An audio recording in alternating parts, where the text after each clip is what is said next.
السلام علیکم ناظرین، آپ دیکھ رہے ہیں کراس فائر اور میں ہوں محمد نوشاد علی۔ ناظرین، آج کی سب سے بڑی خبر تو یہی ہے کہ بنگلہ دیش کی جو سابق وزیر اعظم ہیں حسینہ واجد، انہیں سزائے موت سنا دی گئی ہے۔ ان پر انسانیت کے خلاف جرائم ثابت ہونے پر یہ سزا سنائی گئی ہے۔ جو ان کے وزیر داخلہ تھے وہ بھی اس میں قصوروار پائے ہیں، لیکن وہ بھی سابق وزیر اعظم کی طرح مفرور ہیں۔ ناظرین، پاکستان میں 28ویں ترمیم کے ساتھ ساتھ ایک بہت ہی ہائی پروفائل کیس میں سزا کی باتیں کی جا رہی ہیں۔ کورٹ مارشل کا فیصلہ کسی بھی وقت آ سکتا ہے، لیکن آج ہم اس وقت بات کریں گے جب یہ فیصلہ آئے گا۔ آج ہم بات کرتے ہیں بنگلہ دیش کی سابق وزیر اعظم جو 19 سال تک جو اقتدار کے مزے لوٹتی رہیں۔ ان کے دور حکومت میں جو کچھ ہوا وہ کسی سے ڈھکا چھپا نہیں ہے۔ خاص طور پر جو جماعت اسلامی بنگلہ دیش ہے، ان کے لوگوں سے یہ پوچھ سکتا ہے انسان کہ ان کے اوپر کیا گزری۔ انہوں نے ہر طرح کا ظلم جو ہے وہ ڈھایا۔ کئی رہنما جماعت اسلامی کے جو تھے انہیں سزائے موت سنائی گئی، اور اس کے علاوہ یہ جو کوٹا سسٹم تھا، جو 1971 کے جن لوگوں نے وہ جنگ لڑی، ان کے بچوں کو جو 30% کوٹا دیا جانا تھا، جب اس کا معاملہ آیا لوگوں نے احتجاج کیا، لیکن حسینہ واجد نے کسی کی ایک نہ سنی۔ پھر سپریم کورٹ نے وہ کوٹا ختم کر دیا، لیکن اس وقت تک جو طلبہ تحریک تھی وہ اس حد تک زور پکڑ چکی تھی کہ پھر وہ رکنے کا اس نے نام نہیں لیا۔ اس سے پہلے جب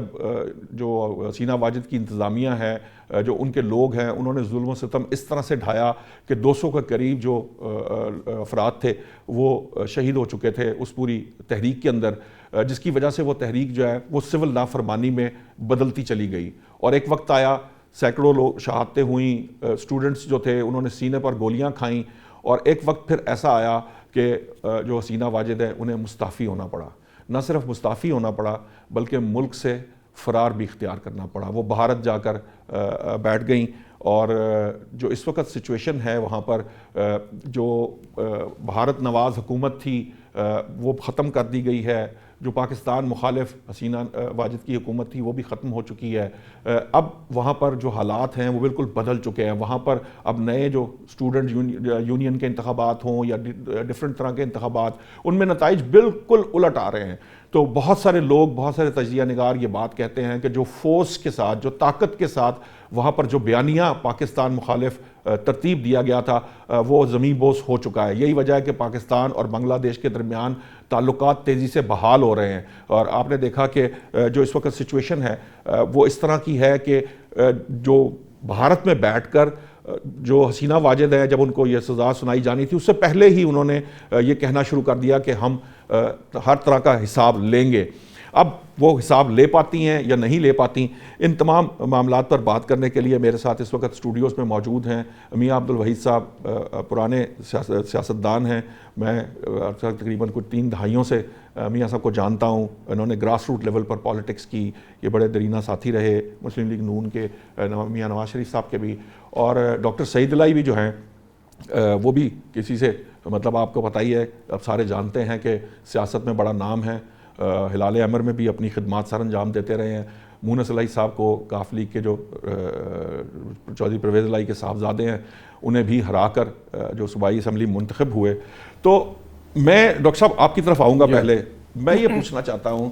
کہ یہ جو آج جو کچھ بنگلہ دیش میں ہو رہا ہے، کیا اسے مکافات عمل کہا جا سکتا ہے؟ دیکھیں، اس میں سب سے پہلے تو میں سمجھتا ہوں کہ جو قائد اعظم کا فرمان تھا اور جو 2 قومی نظریہ تھا جسے خلیج بنگال میں ڈبونے کا اعلان کیا گیا تھا، وہ دوبارہ ابھر کر سامنے آ گیا، اور یہ ثابت ہو گیا کہ بانی پاکستان کا فرمان بالکل درست تھا، اور ان کا تجزیہ اور ان کا اندازہ بھی ٹھیک تھا کہ 2 قومیں اور 2 نظریہ ہے، اور اسی بنیاد پہ 2 ملک بنیں گے۔ اور اس میں خوشی کی بات یہ تھی کہ پاکستان بنانے میں صف اول کے لوگ تو بنگالی تھے۔ مسلم لیگ بنانے میں، تحریک چلانے میں، تعلیم میں، کاروبار میں، ہر چیز میں بنگالی اس سے آگے تھے، سب سے آگے تھے۔ اور اب آپ یہ دیکھیں کہ ابھی بھی جو نوجوان نسل ہے ان کی، اس کی آپ یہ دیکھیں فہم و دانش دیکھیے کہ آج بھی جب قائد اعظم یا علامہ اقبال کا ذکر ہوتا ہے تو لوگ وہ کہتے ہیں کہ جناب یہ مصور پاکستان، تصور پاکستان اور بانی پاکستان ہمارے اور اب سب کے ایک ہی تھے۔ بعد میں 2 بھائی ناراض ہو کے علیحدہ ہو گئے، علیحدہ گھر بنا لیے، لیکن پھر اگلی جنریشن، آپ کو میں ایک مثال دیتا ہوں کہ ہمارے خاندان میں کچھ لوگ جو بڑے تھے آپس میں لڑے ہوئے تھے، تو وہ ایک دوسرے کے مرنے پہ جنازوں پہ نہیں گئے، لیکن جب اگلی پشت آئی تو انہوں نے آپس میں صلح بھی کر لی اور بڑوں کی صلح بھی کروائی. تو مجھے یوں لگا کہ یہ ہمارے خاندان کی ایک کہانی دہرائی جا رہی ہے کہ پہلی پشت ناراض ہوئی، ایک دوسرے کے خون کے پیاسے ہوئے، اور پھر غلط فہمیاں دور ہوئیں، آہستہ آہستہ نوجوان نسل کو شعور ملا، تعلیم ملی، ایکسپوجر ملا، تو انہوں نے اندازہ ہوا کہ یہ ہمارے بھائی ہیں، ہمارے بھائیوں کی اولاد ہیں، ہمارے نظریات مشترکہ ہیں، ہمارا رہن سہن ہر چیز ایک ہے. ڈاکٹر صاحب، آپ کو نہیں لگتا کہ جو کچھ بنگلہ دیش میں ہوا ہے، یہ آپ یوں کہیے کہ طاقت کے جسے کہتے ہیں نا، طاقت کے ذریعے اگر آپ بیانیہ بنا کر فورس کرنے کی کوشش کرتے ہیں جب آپ جو اپنے بیانیے کو، تو پھر کہیں نہ کہیں ایک وقت آتا ہے کہ عوام جو ہے نا اس کے اگینسٹ ریٹیلیٹ کرتے ہیں. یہ وہ غصہ تھا، غم و غصہ تھا جو شاید دہائیوں سے بنگلہ دیشی عوام کے اندر بھرا ہوا تھا، جس کے بعد انہوں نے اس کو مطلب دیکھیے سپریم کورٹ نے ختم کر دیا کوٹا سسٹم، لیکن اس کے باوجود وہ تحریک رک نہیں پائی. پھر وہ جو ظلم و ستم جو جاری رہا گزشتہ 2 دہائیوں سے تقریباً حسینہ واجد صاحبہ کی حکومت کا، پھر انہوں نے اس کا بھرپور جواب دیا. دیکھیں، آپ نے اپنے ابتدائی کلمات میں جو کہا تھا کہ جو بڑے سینئر ترین عمر رسیدہ جماعت اسلامی کے لیڈر تھے انہیں پھانسیاں دی گئیں، تشدد کا نشانہ بنایا گیا، ظلم و ستم کی انتہا کی گئی، پورے ملک میں ایک بدترین آمریت قائم کی گئی، اور آمریت بھی ایسی کہ جو بھارت کی سرپرستی میں، مودی صاحب کی سرپرستی میں قائم تھی. اور وہاں پہ جس طرح کے آپ دیکھیں اقدامات کیے گئے پارلیمنٹ میں، عدلیہ میں، تمام جگہوں پہ، انتظامیہ میں، اور جیسے آپ نے کوٹے کی بات کی، اس طرح اور بہت سے غیر منصفانہ اقدامات کیے گئے جس کے نتیجے میں پوری 3 نسلیں انقلاب پر مجبور ہو گئیں. اور پھر آپ نے دیکھا کہ کس طرح نوجوان نکلے، 1,500-2 ہزار نوجوان شہید ہوئے، اس کے بعد انقلاب آیا، حسینہ واجد بھاگ گئیں. تو مکافات عمل تو ہے. آپ دیکھیں ان کے والد بھی جس انجام سے دوچار ہوئے تھے، اور وہی کہا گیا تھا کہ یہ ان کا بھی انجام وہی ہوگا جو ان کے والد کا ہوا تھا، لیکن اب وہ فرار ہو چکی ہیں، بھارت میں ہیں. لیکن میں سمجھتا ہوں جہاں مرضی بھاگیں، لیکن بالآخر انہیں اپنے کیے کی سزا بھگتنی ہوگی. اور یہ وہاں کی جو عدالتیں ہیں انہوں نے انصاف کا بول بالا کیا ہے، لوگوں کی، عوام کی آواز سنی ہے، اور جو بے گناہ لوگ قتل ہوئے تھے، جنہیں مارا گیا تھا، تشدد کیا گیا تھا، کیونکہ آپ جانتے ہیں کہ مکتی بانی کے یہ تربیت یافتہ لوگ جو تھے وہ حکومت میں بڑے اہم عہدوں پر فائز تھے، اور انہوں نے اسی طرح اس دفعہ بھی وہی کیا جو 71 میں کرنے کی کوشش کی. بالکل. ڈاکٹر صاحب، میں ذرا جواد فیضی صاحب کو شامل گفتگو کروں گا. فیضی صاحب، یہ بتائیے کہ جو اس وقت ٹریٹی موجود ہے انڈیا اور بنگلہ دیش کے درمیان، جس میں مجرمان کا تبادلہ کیا جاتا ہے، آپ کو لگتا ہے کہ کیا بنگلہ دیش نے یقیناً ریکویسٹ ڈال دی ہے، انہوں نے کہہ دیا ہے کہ ہمارا جو مجرم ہے ہمیں واپس کیا جائے، لیکن آپ کو لگتا ہے کہ کیا بنگلہ دیش بھارت سے حسینہ واجد کو واپس وطن لانے میں کامیاب ہو جائے گا؟ نہیں، مجھے اتنا آسان نہیں لگ رہا کہ واپسی اتنی آسانی سے ہو جائے گی. جب ہندوستان نے حسینہ واجد کے ذریعے پاکستان کے خلاف، اور پاکستان کے خلاف نہ صرف مہم چلوائی بلکہ آپ نے اپنے انٹرو میں جس طرح فرمایا کہ وہ ضعیف اور بارش ہمارے بزرگوں کو جس طرح پھانسی کے گھاٹ چڑھایا گیا، جس طرح پاکستان کے خلاف نفرت اس نے اپنے عوام میں، قوم میں، بین الاقوامی سطح پہ پھیلانے کی کوشش کی، اور جس طرح پاکستان کے خلاف پالیسیاں بنائی، اور جس طرح ہندوستان کی کٹ پتلی بن کے جس طرح کردار ادا کیا، تو میں نہیں سمجھتا کہ ہندوستان اتنی آسانی سے مان جائے گا. ہندوستان تو اقوام متحدہ کی جو قراردادیں ہیں وہ نہیں مان رہا، تو وہ کس طرح ٹریٹی ہوگی؟ بہت سارے ممالک میں ہوتی ہے، لیکن ہندوستان تو اس وقت اگر وہ ان کے حوالے کر دے گا تو پھر جو فتنۃ الہندوستان کے تحت پاکستان کے حوالے سے افغانستان کو استعمال کرنا، طالبان کی حکومت یا ٹی ٹی پی خاص طور پہ ان کو استعمال کرنا، تو وہ تو پھر اس کا سارا معاملہ، اس کا سارا پلان جو ہے وہ اس طرح سے کامیاب نہیں ہو پائے گا. وہ دشمن ضرور ہے، لیکن ہر ایک کا پلان ہوتا ہے اور وہ اس پلان کے تحت چلنے کی کوشش کرے گا. میں نہیں سمجھتا، اور اسی لیے اسے بھی تو علم تھا، اسے بھی تو پتا تھا کہ حسینہ واجد جو ہے وہ ہمارے ملک میں کیوں کر آئی ہے، کس طرح بھاگ کر آئی ہے، کس طرح جان بچا کر آئی ہے. اور اس کے ساتھ ساتھ دیگر ممالک نے بین الاقوامی سطح پہ آپ دیکھ لیجئے اس کی وہ پناہ کی جو درخواست ہے اسے قبول کرنے سے انکار کر دیا کہ آپ انسانی جو جرائم ہے اس کی مرتکب ہے، انسانیت سوز، اور خاص طور پہ پھانسیاں دینے اور ماورائے عدالت قتل کے حوالے سے اور پھر جس طرح نفرت کا، جس طرح میں نے پہلے عرض کیا، وہ معاملہ تھا، تو اگر کوئی اور ملک لینے کو تیار نہیں ہے تو ہندوستان بھی، میرا خیال ہے، میری دانش میں ذاتی طور پہ، وہ اس طرح سے جو ہے وہ حسینہ واجد کو، بنگلہ دیش کو واپس اتنی آسانی سے نہیں کرے گا۔ آگے چل کے دیکھتے ہیں کہ بنگلہ دیش بین الاقوامی حوالوں سے کس سٹیج پہ جاتا ہے، کس پلیٹ فارم پہ جاتا ہے، پاکستان کس طرح کی سفارتکاری مزید اچھی کرتا ہے، اور اس کے سلسلے میں کیا کیا ثبوت و شواہد جو وہ ہیں وہ مل کے اور ڈاکٹر صاحب کو دیے جا سکتے ہیں ڈھاکہ میں، اور کس طرح آگے بڑھا جا سکتا ہے، کیونکہ اس کی وجہ یہ ہے کہ ہم بھی ڈسے ہوئے ہیں، ہم بھی ڈنگے ہوئے ہیں ہندوستان کے، اور اگر بنگلہ دیش بھی ڈنگا ہوا ہے، ڈسا ہوا ہے، تو اس کو مل کے ایک پالیسی بھی بنانی چاہیے۔ لیکن چونکہ ٹریٹی ان دو ممالک کے درمیان ہے تو انہیں ہی اپنی جو ہے وہ ٹھیک جس ہے، جگہ پہ، میں جس پلیٹ فارم پہ بھی جانا ہو، میاں وحید صاحب سے پوچھنا چاہوں گا۔ میاں صاحب مجھے یہ بتائیے کہ دیکھیے، اگر حسینہ واجد بھارت میں رہتی ہیں اور وہ بدلہ لینے کی بھی باتیں کر رہی ہیں، تمام ادھار چکانے کی بات کر رہی ہیں، وہ کہہ رہی ہیں کہ جو کچھ اب ہو رہا ہے اس کا بدلہ ہم لیں گے، آپ کو کیا لگتا ہے کہ جو ان کی جماعت ہے، کیا وہ یہ جو اب اس وقت پاکستان اور بنگلہ دیش کے درمیان حالات بہتر ہو رہے ہیں، یقیناً وہ بیانیہ تو حسینہ واجد کا یا شیخ مجیب الرحمان کا کہہ لیجئے، وہ بیانیہ تو اب زمین بوس ہو چکا ہے، کیا حسینہ واجد آنے والے وقت میں آپ کو سروائیو کرتی نظر آ رہی ہیں؟ بسم اللہ الرحمن الرحیم، شکریہ آپ کا۔ بات یہ ہے کہ دیکھنا یہ ہے کہ کب سے یہ نفرت کا جو سلسلہ چل رہا تھا، اور یہ اس میں سب سے بڑا جو کلیدی کردار ادا کیا تھا وہ ہندوستان نے کیا تھا۔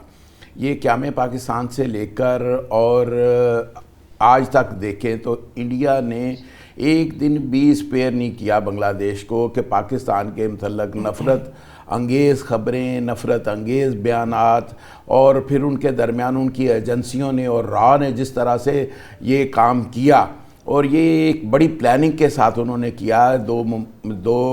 بھائیوں کے درمیان میں نفرت کا بیج بویا، اور اس کا رزلٹ پھر یہ ہوا کہ بنگلہ دیش ہم سے جدا ہو گیا۔ اور بات یہ ہے کہ اب جو کچھ کیا ہے حسینہ واجد نے، اس کی سزا اس کو بھگتنی پڑے گی، اور یہ اب یہ قصہ پرانیہ ہو گیا۔ اب وہ دیکھیں نا، ایک تو ایج اس کی اتنی ہے، اب نہ اس کی جماعت، میں نہیں سمجھتا کہ اگلے کوئی 50 سال میں بھی کوئی اس کی جماعت جو ہے وہ بنگلہ دیش کے اوپر واپس آ سکتی ہے اور حکومت بنا سکتی ہے۔ میرے خیال میں جو ہے اس وقت کے جو آئیڈیل سچویشن ہے پاکستان کے لیے وہ بڑی زبردست ہے۔ اب پاکستان کی سفارتکاری کا ایک امتحان ہے کہ پاکستان نے جس طرح سے آج بنگلہ دیش اور پاکستان کے درمیان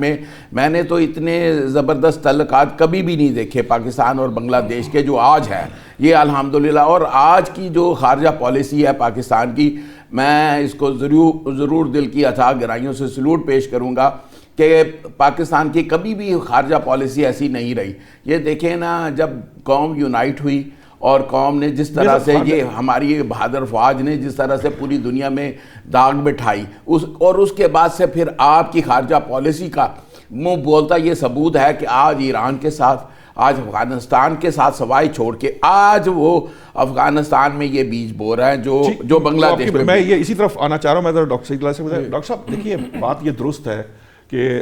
انڈیا نے اس ایک ایشو کو ایکسپلائٹ کیا اس وقت جب دو بھائیوں کی ناراضگی کی بات ہے، لیکن کہیں نہ کہیں ہمارے اندر بھی تو کچھ ایسی کمی کوتاہیاں موجود تھیں۔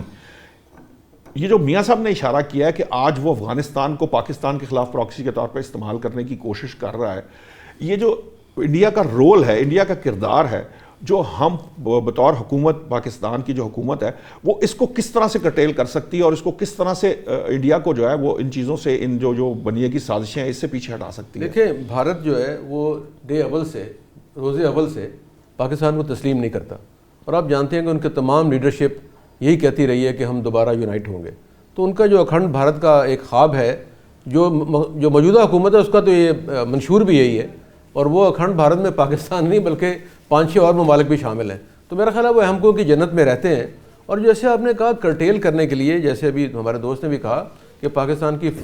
جو فارن پالیسی ہے، پاکستان کی حکومتیں ہیں، پاکستان کے ادارے ہیں، وہ بڑے مؤثر طریقے سے اسے کاؤنٹر کر رہے ہیں۔ اور افغانستان میں جو شورش ہے، یہ شرارت ہے، یہ چند افراد پر مشتمل ہے، اور میرا خیال میں اس کا علاج جو ہے وہ ہو بھی رہا ہے اور ہو بھی جائے گا، اور چند مہینوں میں یہ جو فتنہ ہے یہ اپنے انجام کو پہنچے گا، اور افغانستان سے بھی حالات ٹھیک ہو جائیں گے۔ اور دوسری بات ابھی آپ کہہ رہے تھے جی کہ حسینہ واجد کو کیسے واپس بنگلہ دیش لایا جائے، تو وہ بنگلہ دیش کیا جائیں، ان کو دنیا میں بھاگتی پھریں گی، کہیں پناہ نہیں ملے گی۔ اور دوسرا یہ ہے کہ بنگال میں رہنے والے جو مسلمان ہیں وہ پاکستانی سے مختلف نہیں ہیں، ان کے ہاں بھی جو ہمارے جذبات ہیں جہاد کے، پاکستان توڑنے والوں کے خلاف نفرت کے، تو میرا یہ خیال ہے کہ شاید جو بنگالی بھارت میں رہ رہے ہیں وہی ان کا کام تمام کر دیں گے اور ان کو اس قابل چھوڑیں گے نہیں کہ واپس بنگلہ دیش جائیں۔ ٹھیک ہے، میں ذرا فیضی صاحب سے، اسلام آباد میں فیضی صاحب بہت اس وقت افواہوں کہہ لیں، بازگشت کہہ لیں، ایک فیصلے کی بھی بات ہو رہی ہے اور 28ویں ترمیم کی بھی بات ہو رہی ہے، کچھ تھوڑا سا میں آپ سے چاہوں گا کہ اسلام آباد میں اس وقت کیا چل رہا ہے 28ویں ترمیم کو لے کے، اور وہ جو ایک فیصلہ ہائی پروفائل فیصلہ ہے جس کے بارے میں کہا جا رہا ہے کہ کورٹ مارشل کا جو ہے وہ کسی بھی وقت آ سکتا ہے، کیا وہاں پر اطلاعات ہے اس وقت؟ دیکھیے میں تو یہ عرض کرنا چاہوں گا کہ آپ نے جس طرح بات کی ہے نا، کہ آپ نے جس طرح خطے کی بات کی، بنگلہ دیش کی بات کی اور سزائے موت کی بات کی،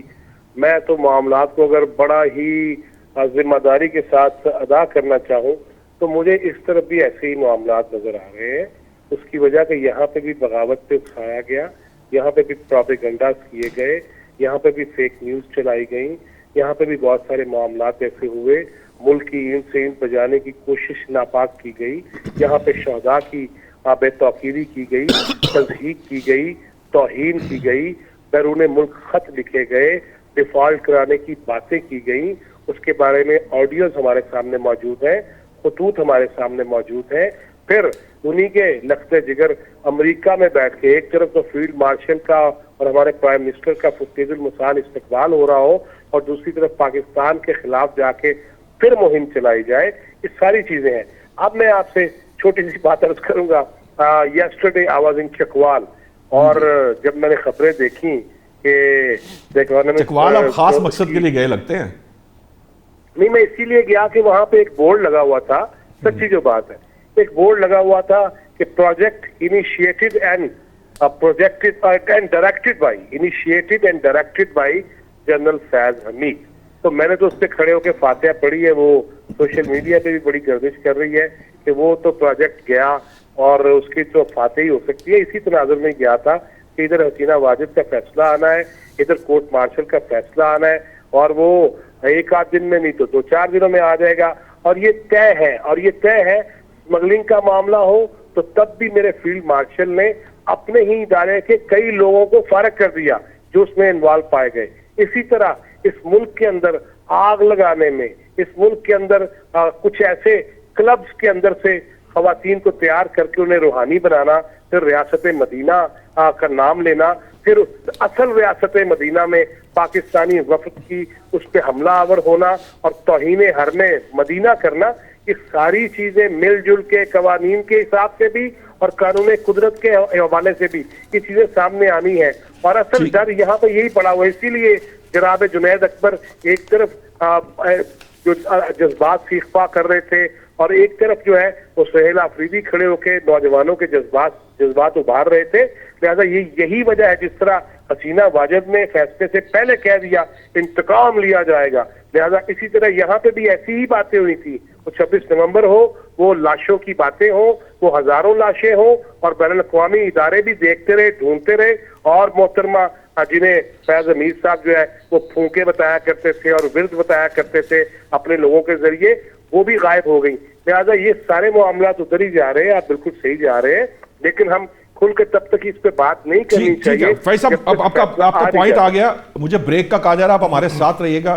بریک سے جب واپس آئیں گے یقیناً ہم آزاد کشمیر میں جو تحریک عدم اعتماد کامیاب ہوئی ہے اس پہ بھی بات کریں گے، لیکن میں میاں وحید صاحب کے لیے ایک سوال چھوڑے جا رہا ہوں۔ میاں صاحب، یہ جو پالیسی کی تبدیلی ہے، یہ خاص طور پر جو ہمارے ہاں ایک طرح کی سیاست کے اندر جسے کہہ لیجئے کہ بغیر سوچے سمجھے، بنا ثبوت، الزامات، اور یہ جو ہم نے ایک کو آپ کہہ لیجئے 10-15 سال کا ایک ٹینیور گزارا ہے، اس نے ہماری سیاست کو خاصا گدلا بھی کر دیا ہے اور بہت سارے پرابلمز کریٹ کر دیے ہیں۔ آپ کو کیا مطلب، جب ہم واپس آئیں گے تو میں آپ سے پوچھنا چاہوں گا کہ یہ کس طرح سے ہم اس سیاست کو بہتر کر سکتے ہیں؟ ابھی ناظرین لیتے ہیں بریک کے بعد واپس آئیں گے تو میاں وحید صاحب سے اس کا جواب لیں گے۔ ویلکم بیک ناظرین۔ بریک پر جانے سے پہلے میں نے میاں وحید صاحب کے لیے ایک سوال چھوڑا تھا مجھے آج بڑی خوشی ہوئی اس وقت جب میں ایک ویڈیو دیکھ رہا تھا جس میں جو سابق وزیر اعظم آزاد کشمیر کے جو تحریک عدم اعتماد کے کامیاب ہونے کے نتیجے میں انوار الحق صاحب جو ہیں وہ اپنے عہدے سے سبکدوش ہو گئے. اب وہ ان سے ایک ٹی وی چینل پہ ایک رپورٹر نے سوال کیا کہ یہ جو فیصل راٹھور صاحب جو نئے وزیر اعظم ہیں ان کے بارے میں آپ کی کیا رائے ہے؟ تو انہوں نے بڑے مثبت انداز میں ان کے بارے میں گفتگو کی, انہیں ایڈوائز بھی دی, اور ایڈوائز یہ تھی کہ بس وہ اپنے ارد گرد جو خوش آمدی جمع ہو جاتے ہیں ان سے بچیں. میاں صاحب میں جو بات آپ سے کر رہا تھا وہ یہ ہے کہ ایک وقت تھا, آپ نے چونکہ سیاست اب ایک زمانہ گزر گیا, ایک وقت تھا کہ کچھ بہرحال کوئی لمیٹیشنز بھی تھیں, کوئی طور طریقہ بھی تھا. اب تو جو سیاست ہے وہ شاید وبال جان سی بن گئی ہے, یا آپ کی نہ فیملیز جو ہیں وہ اس سے بچ سکتی ہیں, نہ آپ کے کوئی ارد گرد کے لوگ اس سے بچ پاتے ہیں. الزامات در الزامات کی ایک سیاست کا ایک سلسلہ ہے جو ختم ہونے کا نام نہیں لیتا. یہ جو دوبارہ اس کو ہم کس طرح سے ریوائیو کر سکتے ہیں کہ ہماری سیاست میں وہ جو جسے کہہ لیجئے کہ جو کہیں سے نا وہ جیسے آپ کو تعفن زدہ لگتی ہے, آپ کو لگتا ہے کہ اس سے دور ہی رہنا بہتر ہے. بات آپ کی بالکل بجا ہے. بات یہ ہے کہ اصل میں ہمارے ہاں کوئی ایسے انسٹیٹیوشن نہیں ہے جس میں کوئی ٹریننگ ہو ان پولیٹیکل جماعتوں کی. لیکن چونکہ بات یہ ہے کہ جب آپ اداروں کو مضبوط کر لیں گے نا تو پھر میں سمجھتا ہوں کہ پھر اسٹیٹ مضبوط ہو جاتی ہے. ہم نے کبھی بھی اداروں کو مضبوط کرنے کی کوشش نہیں کی. آپ دیکھ لیں کہ آپ کا ایک ادارہ جس نے پرفارم کیا ہے اور وہ پوری دنیا میں پاکستان کی آج جو عزت ہے, ایسی عزت پاکستان کی میں نے اپنی پوری لائف میں نہیں دیکھی. اور یہ جب ادارے مضبوط آپ کریں گے, ہم نے اداروں کو, ہم نے پارلیمنٹ کو کبھی مضبوط کرنے کی کوشش نہیں کی, ہم نے اپنی جوڈیشری سسٹم کو کبھی مضبوط کرنے کی کوشش نہیں کی. سب سے بڑا جو الیکشن کمیشن کا ادارہ ہے, ہم نے اس ادارے کو اگر میرے بس میں ہو جو سب سے پہلا کام کرنے والا ہے وہ الیکشن کمیشن کا ادارہ, اور پھر گورنمنٹ کو پالیسیز, گورنمنٹیں چلتی ہیں پالیسیز کے اوپر. دو طرح کی پالیسیز ہوتی ہے, ایک شارٹ ٹرم پالیسی اور ایک لانگ ٹرم پالیسی. ہم نے ہمیشہ کام کیا ہے شارٹ ٹرم پالیسی کے اوپر کام کیا ہے, لانگ ٹرم پالیسی کے اوپر کبھی ہم نے کام نہیں کیا. کبھی ہم تھوڑا سا سسٹم چلتا ہے تو کوئی تالے ازما آ جاتا ہے, کبھی کچھ ہو جاتا ہے. یہی معاملات ہے. اور پھر سیاست کے اندر پھر جو جن کی جو نئی جماعتیں بن کے آئیں ان کا کوئی ٹریننگ نہیں تھی, اور انہوں نے گالی گلوچ کی جو ہے وہ بات کی ہے. مخصوص ٹریننگ تو تھی میاں صاحب, مخصوص ٹریننگ تو تھی, وہ کہیں نہ کہیں سے. میں آپ کو بتاتا ہوں, قطع کلامی معاف, ٹریننگ یہ تھی کہ اتحادوں کے اندر پاکستان عوامی اتحاد اور جی ڈی اور اے آر ڈی, میں تینوں ان اتحادوں کا بانی رکنوں میں نواب دادا صاحب اس کے سربراہ تھے. آج ایک نواب دادا صاحب کی بڑی اشد ضرورت ہے. اب جو ٹریننگ وہاں پہ ہو رہی تھی نا, وہ بھی آپ دیکھیں کہ وہ بھی اللہ کو پیارے ہو چکے ہیں. اور اگر کسی بندے نے کوئی ٹریننگ اس ملک میں کسی نے کی ہے تو وہ نواب دادا نصر اللہ خان. میں ان کی جماعت میں نہیں رہا ہوں, لیکن ایک اتحادوں کے اندر اب آپ دیکھ لیں کہ پہلے انہوں نے ایک اصولی سیاست کی ہے, اور انہوں نے کسی بھی گورنمنٹ کی جو اس کی نقائص ہوتے تھے, جو اس کی پالیسیز ہوتی تھی, اس کو انہوں نے ہمیشہ اس کو اپوز کیا ہے. یہ نہیں کیا انہوں نے کہ جو ہے اگر ان کی کوئی غلطیاں نہیں ہیں اور پھر وہ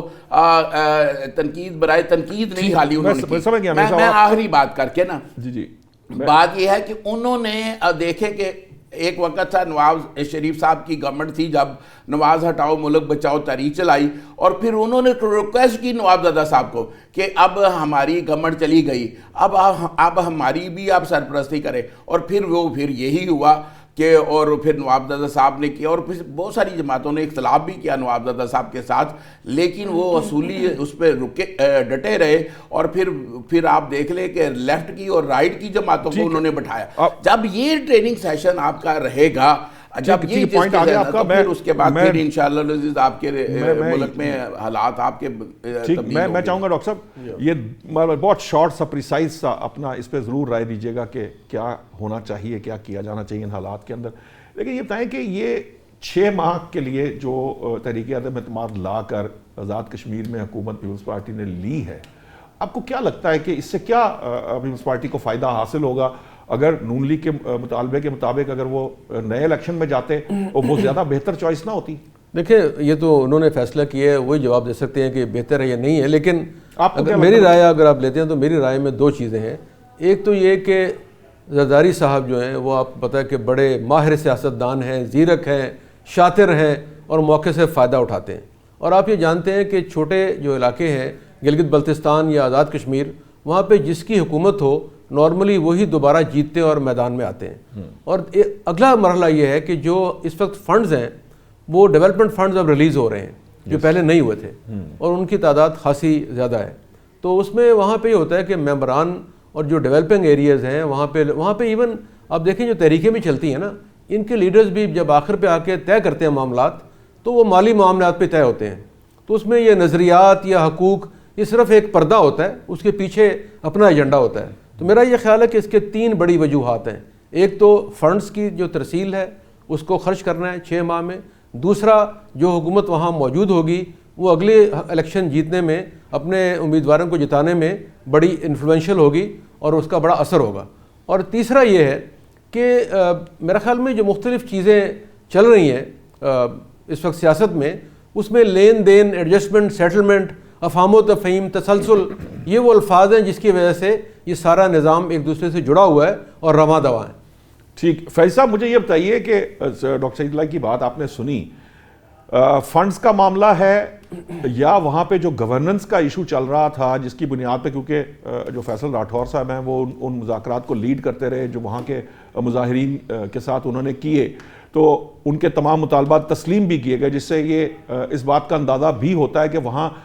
بہت سارے گورننس کے ایشو بھی موجود تھے, کیونکہ گورننس اگر ہوتی تو وہ ان ایشوز کو اس حد تک بڑھاوا نہ ملتا یا ان کو سیٹل کر لیا جاتا. تو یہ صرف واقعتاً آئندہ پیپلز پارٹی کی حکومت جو انتخابات کے بعد بننے والی ہے اس کو سامنے رکھ کے کیا جا رہا ہے, یا وہ گورننس کے لیے بھی کوئی معاملہ ہوگا, یا بہتری بھی کوئی آئے گی وہاں پر آزاد کشمیر کے جو عوام ہیں ان کے لیے؟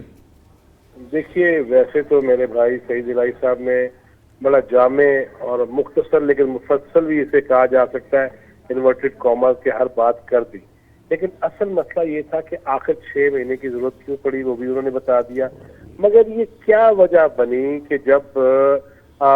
وفاق میں پاکستان کے اندر حکومت بدل گئی تو اس حکومت کی تبدیلی کی بات ہوئی, وزیر اعظم کی تبدیلی کی بات ہوئی, تو جناب نواز شریف نے اس کو رد کر دیا کہ نہیں جس کی حکومت ہے اس کو چلنے دیا جائے, ایکسپوز بھی ہو جائے. مگر یہ معاملہ ہوا اس طرح سے ہے کہ ایک آپ کو یاد ہوگا کہ کچھ عرصہ پہلے, چند برس قبل بھی کہہ سکتے ہیں آپ, 1.5-2 سال پہلے ایک معاملہ ایسا ہی ہوا تھا کشمیر کے, آزاد کشمیر کے اندر احتجاج کا, پولیس پہ تشدد اور جلاؤ گراؤ, اور اس معاملے کے بعد بھی صبر کیا گیا اور اس مسئلے کو طول نہیں دیا گیا. وفاقی حکومت نے وہ معاملات حل کر دیے. لیکن اب کی بات جب یہ ہوا ہے, اگرچہ پاکستان کی وفاقی حکومت نے ہی اپنے نمائندگان بھیج کے وہ مطالبات بھی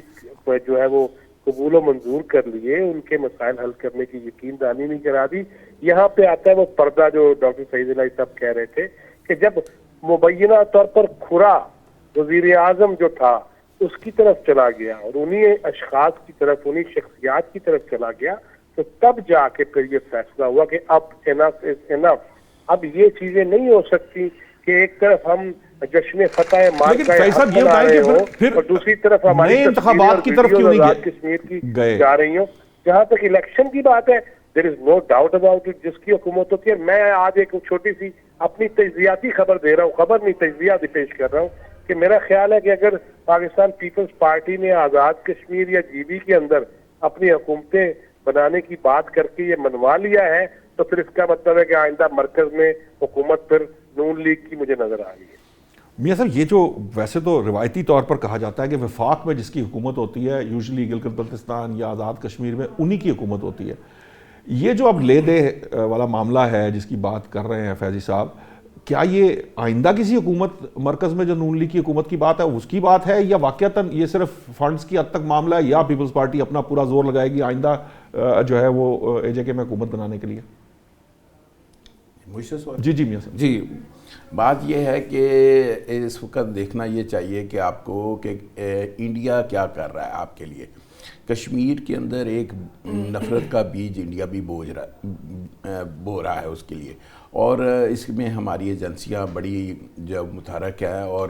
آپ دیکھیں اس سے پہلے کشمیر کے اندر کیا ہوتا رہا ہے، اور جو نفرت کا بیج یہ ہوتا رہا ہے کہ وہ ان کے درمیان میں یہ کہ پاکستان کھا رہا ہے، پاکستان آپ کو کچھ نہیں دے رہا، اور یہ ایک احساس محرومیت کا سلسلہ بھی وہاں پہ تھا۔ اب یہ جو ہے آپ یہ دیکھیں کہ یہ وہاں اس وقت پاکستان میں بھی کولیشن گورنمنٹ ہے، اور یہ پیپلز پارٹی نے چونکہ یہ COD سائن انہوں نے کیا ہوا تھا، اور اسی کے اب انہوں نے دیکھے نا آصف علی زرداری صاحب نے یہ PMLN کو کہا کہ بھی آپ اپنی گورنمنٹ جو ہے بنائیں، اور ہم آپ کے ساتھ کھڑے ہوں گے، ہر طرح سے آپ کے ساتھ کھڑے ہیں، اور اسی طرح سے اب ان کی وہاں پہ میجورٹی بن رہی ہے، تو انہوں نے کہا کہ پھر ہم گورنمنٹ ہم بنائیں گے، ادروائز اگر آپ بنانا چاہتے ہیں تو آپ بھی بنا لیں۔ یہ آصف علی زرداری صاحب نے PMLN کی لیڈرشپ کو یہ بات کہی ہے، اور انہوں نے کہا تو نئے انتخابات کے حق میں تھی، وہ چاہتی تھی کہ نئے انتخابات، لیکن یہ باتیں انہوں نے کہا کہ بجائے اس کے کہ آپ انتخابات میں جائیں، اسی کو کنٹینیو کرتے ہیں، اسی اسمبلی کو اور چلاتے ہیں، اگر آپ نے گورنمنٹ بنانا چاہتے ہیں تو ویلکم، لیکن ہمارے پاس میجورٹی ہے، ہم گورنمنٹ یہ بنا لیں گے۔ تو پھر PMLN نے کہا کہ بھئی ٹھیک ہے جی آپ بنائیں گورنمنٹ، اور لیکن یہ دیکھیں جب تک یہ دونوں کے درمیان میں یہ اتحاد رہے گا تب تک پاکستان میں بھی گورنمنٹ، اگلی گورنمنٹ بھی پھر یہی بنائیں گے۔ یہ بھی پاکستان تحریک انصاف جو ہے جب تک رہے گی تب تک یہ اتحاد جو ہے وہ قائم و دائم رہے گا۔ دیکھیں جی ظاہری بات ہے کہ یہ سلسلہ بھی ہے، اور لیکن یہ میں ایک بات ضرور گورنمنٹ کو کہوں گا کہ اپوزیشن کو جو ہے کل انہوں نے آپ کے ساتھ یہ ایسا ہی سلوک کیا تھا، آج وہ آپ ان کے ساتھ ایسا سلوک کریں، لیکن اس کو کہیں نہ کہیں تو بریک کرنا ہے نا آپ نے۔ تو یہ میں یہ چاہوں گا کہ گورنمنٹ کی یہ بڑی ذمہ داری ہے کہ وہ اپوزیشن کو بھی ساتھ لے کے چلے، ان کو دیوار کے ساتھ نہ لگائیں۔ ضرور انہوں نے بہت کچھ کیا ہے، اس میں کوئی شک نہیں، دو رائے نہیں ہے، لیکن سیاست کے اندر وفاداری ہمیشہ رکھی ہے، اور نواز شریف صاحب نے ہمیشہ وفاداری، اور آصف علی زرداری صاحب نے بھی ہمیشہ وفاداری کا ثبوت دیا ہے۔ تو یہ ایک دو بڑی جماعتیں ہیں، اور جب تک یہ لے کے سسٹم کو چلیں گی، میں سمجھتا ہوں کہ اگلی گورنمنٹ بھی یہی بنائیں گے، اور میں نہیں سمجھتا۔ اور یہ دیکھیں پنجاب کے اندر بھی، سندھ کے اندر بھی، اور یہ پولیٹیکل جماعتیں جو ہے لگی ہوئی ہیں، زور لگا رہی ہیں اپنا کہ ہم جو ڈیلیور کریں، اور اگر یہ ڈیلیور کرنے میں کامیاب ہو گئے تو پھر ڈیفینیٹ سیٹ بیک تو ہوگا PTI کو، اور ہاں جی اگر PTI بھی اپنی کوشش کر رہی ہے۔ ٹھیک ہے، آپ کی بات ہے، میں ذرا AJK کے وہ اس کی بات کرنا چاہ رہا ہوں۔ ڈاکٹر صاحب دو باتیں بڑی اہم ہیں، آپ نے فیضی صاحب نے جو ایک ریفرنس دیا ایک طرح کا کہ انوار الحق صاحب جو سابق وزیر اعظم تھے وہ خود کہیں نہ کہیں اس احتجاج کو کرانے میں، یہ باتیں آئی ہیں، بعض جگہوں پہ رپورٹ بھی ہوئی ہیں، وہ اس میں شامل تھے، اور میاں صاحب نے تھوڑا سا اشارہ انڈیا کی طرف بھی کر دیا ہے۔ کیا یہ کوئی اس طرح کا گٹس جوڑ آپ کو لگتا ہے کہ ہے جس کی وجہ سے یہ اتنا فوری طور پہ یہ فیصلہ کر کے یہ تحریک عدم اعتماد لائی گئی؟ اور دوسری بات یہ ہے کہ یہ جو اب پیپلز پارٹی کی گورنمنٹ بننے جا رہی ہے، کیبنٹ بنے گی، آپ کو لگتا ہے کہ یہ ڈیلیور کر پائے گی؟ دیکھیں کہتے ہیں نا حادثہ فوری نہیں ہوتا، بہت سی وجوہات ہوتی ہیں، بہت سے اسباب ہوتے ہیں، لیکن میں آپ کو ایک اس سے ذرا ہٹ کے ایک بات آپ کی گزارش کر دوں کہ کشمیر میں بہت متعصب سوسائٹی ہے، قبیلوں کی آپس میں ڈس لائکنگ بہت زیادہ ہے، یعنی جو مظفر آباد کے لوگ ہیں راولہ کوٹ والے ان کو برداشت نہیں کرتے، نیچے آ جائے تو میرپور والے ان کو پسند نہیں کرتے، اور پنچ والے ان کو پسند نہیں کرتے۔ تو ہمیشہ وہاں پہ یہ ٹگ آف وار رہی ہے کہ اوپر راجہ حکومت کریں گے یا جاٹ کریں گے یا گجر کریں گے، تو یہ ایک بہت بڑی تقسیم ہے کشمیر میں۔ تو میرا یہ خیال ہے کہ اس دفعہ کیونکہ انوار الحق صاحب کا تعلق بھیمبر کے پاس سے ہے جو بالکل لوور کشمیر گجرات کے ساتھ سے، تو اپر جو پورشن کے لوگ تھے وہ کوئی ان سے نہ مطمئن تھے، نہ ان سے راضی تھے، اور نہ ان کو برداشت کرتے تھے، اور انہوں نے بھی فہم و فراست کا مظاہرہ نہیں کیا۔ اس سارے معاملے کو حل کرنے کے لیے وہ ذرا اپنا ضد میں رہے، جس کی وجہ سے یہ سارے دن دیکھنا پڑا۔ تو میرا یہ خیال ہے کہ یہ تین جو باتیں ہم نے پہلے کہی ہیں، چوتھی وہاں پہ ان کی آپس میں تعصب بھی ہے۔ چوتھا یہ کہ جو ابھی آپ نے کہا کہ کیا موجودہ حکومت مسائل پہ قابو پالے گی، دیکھیں مسائل تو پورے ملک کے، پاکستان کے، کشمیر کے، GB کے، سب کے اکٹھے ہی ہیں، لیکن پاکستان اپنی کوشش کے مطابق کشمیر کے شہریوں کو اور GB کے شہریوں کو مختلف کنسیشنز دیتا ہے، بہت سی رعایت دیتا ہے، جس کے وہ حقدار بھی ہیں اور مستحق بھی ہیں. ہاں اس پہ ہمارے ہاں بھی کچھ لوگ جو ہے وہ آرگومنٹ بھی کرتے ہیں کہ جس طرح سے بجلی سستی مل رہی ہے, چیزیں آ رہی ہیں. تو میرا یہ خیال ہے کہ اگر ہم ان کی مالی حالات بہتر کر دیں, جو یعنی وہاں لٹریسی ریٹ ہمارے سے بہت بہتر ہے, لیکن وہاں پہ روزگار کم ہے, کاروبار کم ہے, ٹورزم ہے, اس کو پروموٹ کرنا چاہیے. بلکہ یہ ہنگاموں سے, یہ جو تحریکیں تھیں, اس سے ٹورزم کو بہت نقصان ہوا ہے. اور آپ یہ دیکھیں کہ اس کے علاوہ کے پی میں ٹورزم جو دو ہمارے 3 صوبے ہیں, جی بی اے جے کے تو ایک اسٹیٹ ہے, اور کے پی میں ٹورزم بہت بڑا ایک سورس آف انکم ہے, اور چھوٹے سے واقعے سے وہاں پرابلم پیدا ہو جاتی ہے. تو میرا یہ خیال ہے کہ ہمیں وہاں پہ امن و امان کے اوپر سب سے پہلی توجہ دینی ہے.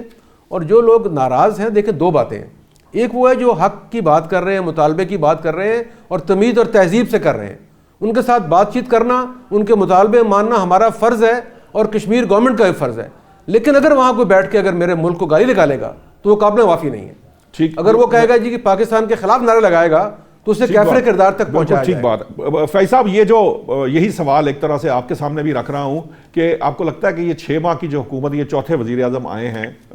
3 پہلے تو ڈیلیور نہیں کر سکے, آپ کو لگتا ہے کہ یہ ڈیلیور کر پائیں گے؟ اور یہ جو وہاں بیٹھ کر پاکستان کے خلاف نعرے لگانا یا اس طرح کی موومنٹس چلانا, اس سارے جو معاملے کو کنٹرول کر پائیں گے جو فیصل راٹھور صاحب ہیں؟ دیکھیے, پہلے 2 وزیر اعظم تو اس اسمبلی سے جو منتخب ہوئے وہ تو جادو ٹونے والے تھے. ان کے نام, عین کس کا نام ہونا چاہیے, تھیم کس سے چلنا چاہیے. لہٰذا 2 جو بعد میں آئے وہ ایک حادثاتی طور پہ آئے. اب یہ باقاعدہ پلاننگ کے تحت عدم اعتماد لا کے آئے ہیں. رہ گئی بات 6 مہینے میں, دیکھیے 6 مہینے میں کیا, 9 مہینے میں آج کل مسائل حل نہیں ہو رہے, 6 مہینے میں کیا ہو جائیں گے. مگر وہی جو ڈاکٹر صاحب کہہ رہے ہیں نا کہ وہاں ڈیولپمنٹ فنڈنگ ہے, وہاں پہ جو ہے مسائل ہیں, وہاں پہ معاملات ہیں, اور اگلی حکومت پہ نظریں ہیں. راجہ فاروق حیدر صاحب بڑے مضموم اور بڑے مغموم دل کے ساتھ اس کو تسلیم کیا انہوں نے کہ جی ہمارا جو ہے وہ نکاح ہماری جماعت نے کرا دیا پیپلز پارٹی سے. وہاں پہ سیاست اور ہے, اور بالکل ڈاکٹر سعید الہی صاحب یہ کہہ رہے تھے, میں مسلسل وہاں پہ کوئی 3 دہائیوں سے الیکشن کور کرنے جاتا ہوں, مختلف حلقوں میں جاتا ہوں. بالکل درست کہہ رہے ہیں کہ گجرات سائڈ والے کچھ اور چاہتے ہیں, اپر والے کچھ اور چاہتے ہیں, اور کوئی یہ سمجھتے ہیں کہ ہماری ذات برادری کا معاملہ ہے. فیض صاحب, حویلی والے جو ہیں, کیا وہ اب ان سارے یہ جو 3-4 فیکشنز مین ہیں, ان کو سنبھالنے کی پوزیشن میں آ جائیں گے؟ وہ سنبھال پائیں گے؟ کیونکہ جب حویلی سے آئیں گے تو باقی لوگ بھی پھر پرابلم کریں گے. میں ویسے جٹ کی بات بتاؤں آپ کو, سچی بات, یہ کسی کی مجھے کوئی واضح اکثریت نظر نہیں آ رہی, اور الزامات ہی نظر آئیں گے جس کی سیٹیں زیادہ ہو جائیں گی. یہ میں آپ کو بتا رہا ہوں, ہمیشہ سے یہی ہوا ہے, لیکن اس دفعہ زیادہ ہوگا, اور اس دفعہ معاملات تھوڑے سے مجھے لگتا ہے خرابی کی جانب بھی جا سکتے ہیں. میاں صاحب, یہ تو جواز فیضی صاحب جو ہیں وہ تو ذرا تھوڑا مزید بلیک سچویشن پورٹرے کر رہے ہیں. آپ کو لگتا ہے کہ راٹھور صاحب جو ہیں